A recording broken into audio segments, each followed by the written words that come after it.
Olá pessoal, me chamo Bruna Santiago e o Leituras Pretas de hoje vai apresentar este livro, O Protesto Preto, que é bem recente, agora de 2019, foi editado pela Diáspora Africana. Fica a indicação também dessa editora, vocês procurarem, tem no Instagram, que está trazendo títulos incríveis. E então, o Protesto Preto, ele vai reunir a entrevistas de 3 lideranças negras, James Baldwin, Malcolm X e o Martin Luther King. E essas entrevistas são feitas por um psicólogo negro e apresentador, que é o Kenneth Clark.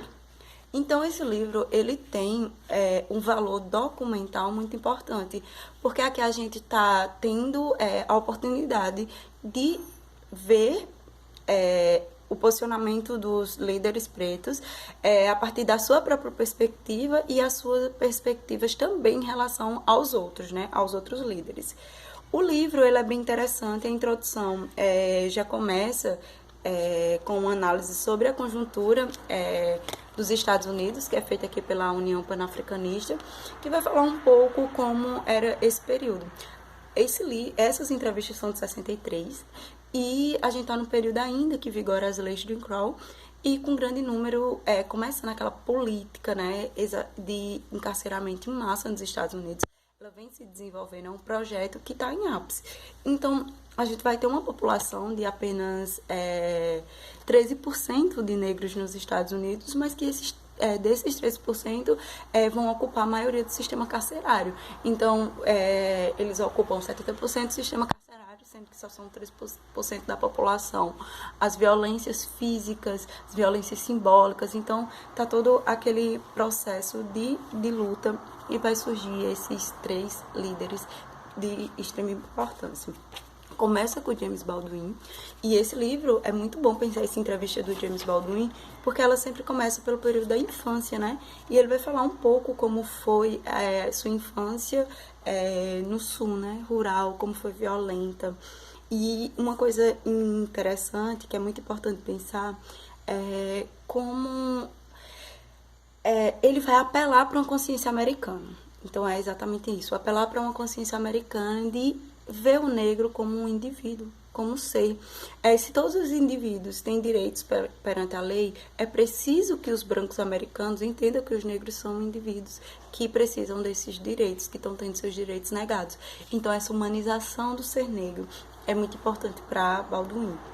Outra coisa interessante que ele vai falar é sobre seu primeiro contato com uma líder negra, que seria uma diretora de uma escola. Então ele vai falar sobre essa questão da representatividade. Naquele momento ele viu negros em condições extremamente humilhantes, e ele vai ver uma diretora negra, e ele vai dizer que naquele momento, ele criança, vai perceber que ele também poderia ir além do local que os Estados Unidos segregacionistas estabeleceram para ele. Uma coisa importante também, ele vai falar da docilidade do negro, que nunca existiu, né? Essa docilidade nunca existiu e que foi criada, foi forjada. Então, diversos mitos são criados em torno desse negro. Ele vai também expressar sua opinião sobre a luta de Martin Luther King e de Malcolm X, questionando um pouco da política de Malcolm X, né? Que ele vai dizer que em alguns momentos explora a frustração dos negros, né? Ele fala exatamente aquilo que aqueles negros estavam precisando ouvir, mas também questionando com a mesma franqueza essa política do amor, essa filosofia da não violência do Martin Luther King. Até que ponto a sociedade que é explorada, humilhada, vai responder com a não violência a atos de violência. E é muito interessante, é uma entrevista que vale muito a pena. Segunda entrevista no livro é Malcolm X. E Malcolm X vai falar da sua filosofia, como ela é pautada. Uma coisa que ele questiona muito, que ele questiona não, que ele afirma, não é um movimento de muçulmanos negros, é um movimento de pretos que se converteram à religião muçulmana, que não tem como ter diálogo com os brancos, com os líderes brancos que não estão de fato preocupados com a situação do negro. Então ele vai dizer no começo da entrevista, é bem interessante quando ele está falando do pai, que ele vai dizer, quando um homem de cor fala francamente, ele é considerado ou louco ou perigoso, e ele é logo exterminado. Se a gente vai pensar condições das instituições carcerárias, das instituições dos manicômios, por exemplo, onde esses negros, quando chegavam até lá, se não fossem mortos antes, ele vai também fazer uma crítica ao Martin Luther King, né? Falando que sobre os cristãos. Ele vai dizer que os cristãos foram quem incendiaram suas casas na época que o pai dele era reverendo. Então ele tem muito essa questão com o cristianismo. Quando o pai dele era um reverendo negro, sua casa foi incendiada por cristãos brancos. Então ele vai perpassar isso.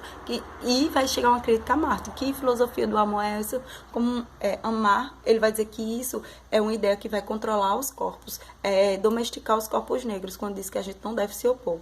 Ele vai fazer uma crítica que vai dizer que Martin é financiado por grupos brancos, por isso ele prega essa questão, essa passividade que ele se opõe. Ele fala que os negros têm que se unir-se, têm que conviver entre si, numa perspectiva espiritual, numa perspectiva física. Então, assim, a ideia de amar um outro preto, de lutar junto com outro preto é muito forte.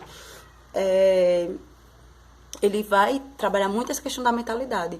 Tem uma passagem muito interessante na entrevista que ele vai dizer que o indivíduo pode estar preso sem estar na prisão, que é justamente a prisão, o aprisionamento das nossas almas, da nossa subjetividade ao branco, que ele vai contribuir, que se contribui essa ideia do Martin Luther King para ele. É uma das entrevistas maiores, é a do Malcolm X.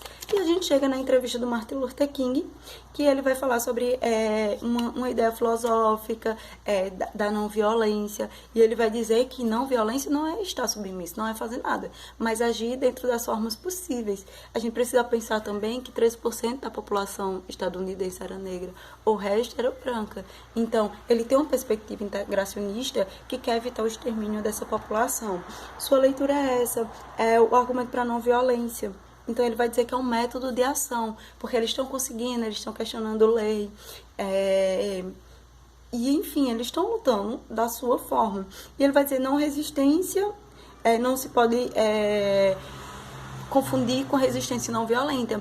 E o Kenneth, ele tem perguntas incríveis e ele vai dizer, então imagine que tipo, você sempre foi violentado e chegam com cães em cima de você, como você responde isso com a não violência?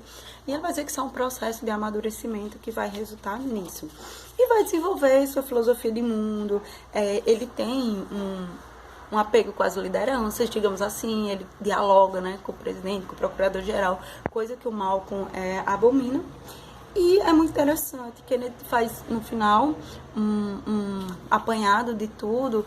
E, enfim, é um livro muito bom para se pensar. É curtinho, tem menos de 100 páginas, 85 páginas, e vale muito a pena. Então, essa é a indicação de hoje.